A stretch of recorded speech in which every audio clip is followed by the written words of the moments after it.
भक्तों, ओम नमः शिवाय, श्री शिवाय नमस्तुभ्यम, जय श्री महाकाल। भक्तों, क्या आपके भी घर में कोई ऐसा व्यक्ति है जिसका विवाह नहीं हो रहा है? और क्या आपके घर में ये भी समस्या चल रही है जिसका भी अभी विवाह हुआ है, उनके बीच में बहुत ज्यादा लड़ाइयां होना शुरू हो गई हैं और कई कई घरों में तो ऐसी भी बात आ गई है, डाइवोर्स तक आ गई है, तलाक देने की बात आ गई है। और अगर कोई भी समस्याएं आपके जीवन में और भी चल रही है, जैसे आपको लगता है कि मेरे बेटा या बेटी की जो एज है वो बढ़ती जा रही है, 30 साल से ऊपर की हो गई है, 32 साल की हो गई है, 32 साल का हो गया है, और आपको बस यही चिंता सताई रहती है कि अभी तक उसकी शादी नहीं हुई है, हम लोग बहुत सारे रिश्ते देख लिए। और क्या आपके जीवन में यह भी समस्या है कि जिस घर में आप चाहते हैं कि मेरी बेटी की शादी हो और वो सामने वाला जो घर है वो ना हाँ कर रहा है ना कर रहा है, बीच असमंजस में डाल रखा है आपको?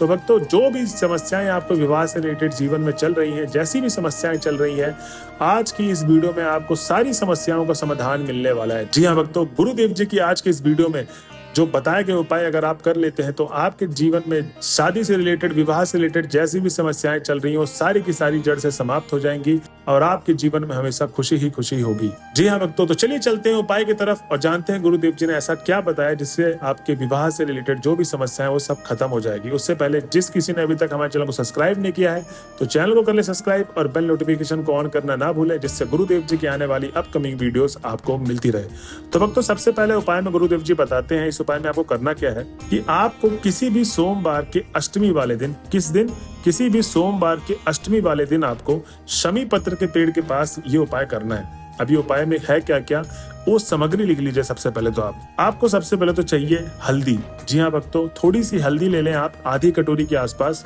और थोड़ी सी 1 से 2 पीस मिठाई ले लें, और 1 लोटा जल पीतल के लोटे में होना चाहिए, घर से भरा हुआ 1 लोटा जल होना चाहिए, और 2 बूंद गंगा जल का उसमें डाल लें। ठीक, क्या क्या मैंने आपको बताया? थोड़ी सी हल्दी आधी कटोरी, 2 से 3 पीस मिठाई के, और 1 लोटा जल जिसमें 2 बूंद गंगा जल का होना चाहिए। अब भक्तों, आपको सीधा चले जाना है शमी पत्र के पेड़ के पास।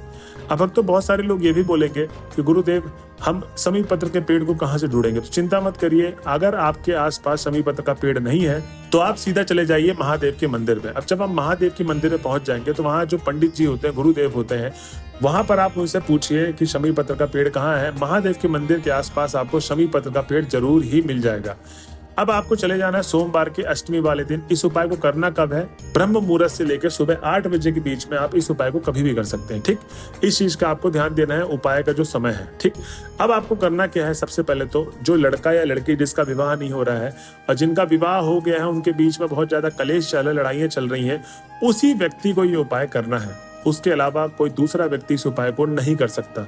जी हाँ भक्तों, गुरुदेव जी कहते हैं कि सबसे पहले तो आपको शमी पत्र के पेड़ के पास बैठ जाना है और आपको करना यह है कि जो आप हल्दी लेकर गए थे, उस हल्दी को आप, लड़का या लड़की जो भी है, उसके दोनों हाथ में हल्दी को लगवा दें। ठीक, अब जब हल्दी का लेप लगा देंगे तो आपको शमी पत्र के पेड़ में 5 बार छापा लगाना है अपने हाथ का। ठीक, दोनों हाथों का छापा लगना चाहिए। कितनी बार? 5 बार। भक्तों, गुरुदेव जी कहते हैं कि आपको 5 छापा लगाने के बाद वो जो 1 लोटा जल है उसको आपको शमी पत्र के पेड़ की जड़ में अर्पित करना है। कहाँ पर? शमी पत्र के पेड़ की जड़ में आपको उस 1 लोटे जल को अर्पित करना है जिसमें आपने गंगा जल डाला था।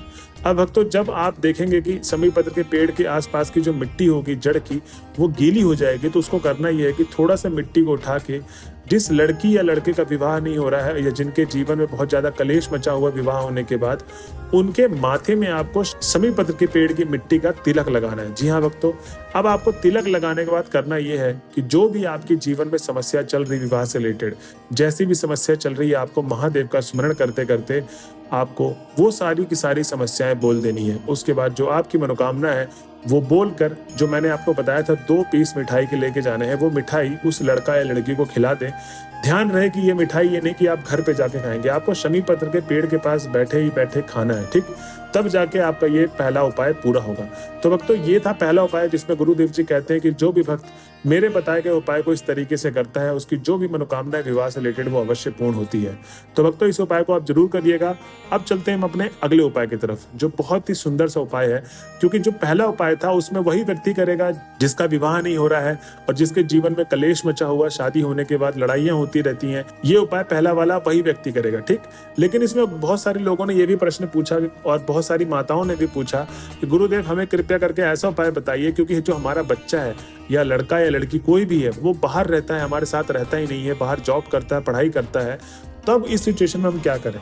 तब गुरुदेव जी बताते हैं आपको करना है दूसरा वाला उपाय। जी हाँ भक्तों, अगर आपके इस वाले उपाय में वो लड़का या लड़की नहीं है जिसकी विवाह के लिए आप उपाय करना चाहते हैं, या जिसके विवाह में बहुत ज्यादा कलेश है, वो बच्चा भी नहीं है आपके घर के आसपास, तो आपको करना क्या? अपने बच्चे के लिए जितनी भी माताएं हैं इस उपाय को कर सकती हैं। सबसे पहले तो आपको उपाय में चाहिए क्या क्या वो लिख लें। इस उपाय में आपको चाहिए 1 बेलपत्र की डंडी, 1 काली मिर्च और 1 लोटा जल। ठीक, अब जो 1 बेलपत्र की डंडी लेंगे वो छोटी लें, ज्यादा बड़ी डंडी ना लें, और 1 लोटा जो जल लेंगे वो घर से भरा हुआ जल होना चाहिए और पीतल के लोटे में होना चाहिए। ठीक, अब आपको सीधा चले जाना है सोमवार के दिन महादेव के मंदिर में। जी हाँ भक्तों, इस उपाय को आपको कब करना है? किसी भी सोमवार वाले दिन आप इस उपाय को कर सकते हैं। अब जब आप महादेव के मंदिर में पहुंच जाएंगे तो सबसे पहले आपको जाते ही उपाय शुरू नहीं कर देना है।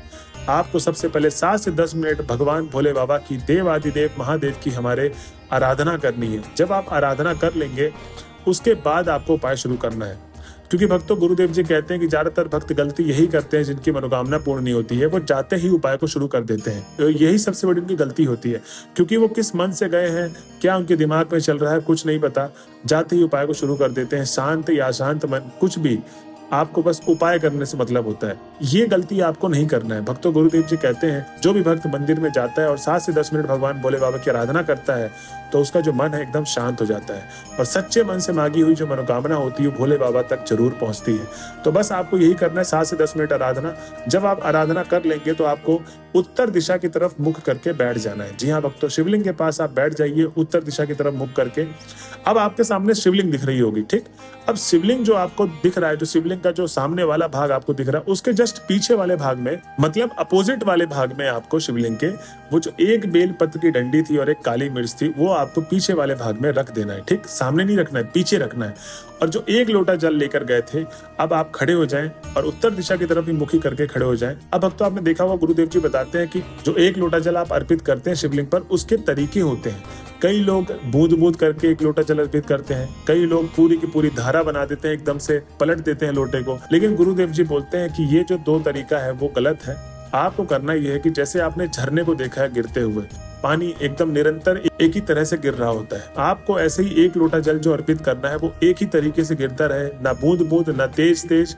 आपको बस लय बना के चलना है, और जब पूरा का पूरा 1 लोटा जल आप अर्पित कर देंगे उसके बाद आपको उस व्यक्ति का नाम बोलना है। जी हाँ भक्तों, गुरुदेव जी कहते हैं कि उस व्यक्ति का आपको नाम बोलना है जिसका विवाह नहीं हो रहा है, जिसके जीवन में समस्याएं चल रही हैं, जिसका विवाह हो गया है, लड़ाइयां मस्ती है, उनके बीच में कलेश होता है, उस व्यक्ति का नाम बोल दें और गोत्र बोल दें, और जो भी आपकी समस्याएं हैं वो आपको सारी की सारी बोल देना है और आपको मनोकामना बोल देनी है। जी हाँ भक्तों, गुरुदेव जी कहते हैं कि जो भी भक्त मेरे बताए गए उपाय को इस तरीके से कर लेता है उसके जीवन में जैसी भी समस्या है विवाह से रिलेटेड वो सारी की सारी समाप्त हो जाएंगी और आपकी जो मनोकामना है वो अवश्य पूर्ण होगी। तो भक्तों ये था आज का उपाय। अगर वीडियो के आप लास्ट तक पहुंच गए हैं तो श्री शिवाय नमस्तुभ्यम लिखना ना भूलें। मिलते हैं अगले वीडियो में, बने रहे हमारे चैनल में। जब तक के लिए हर हर महादेव।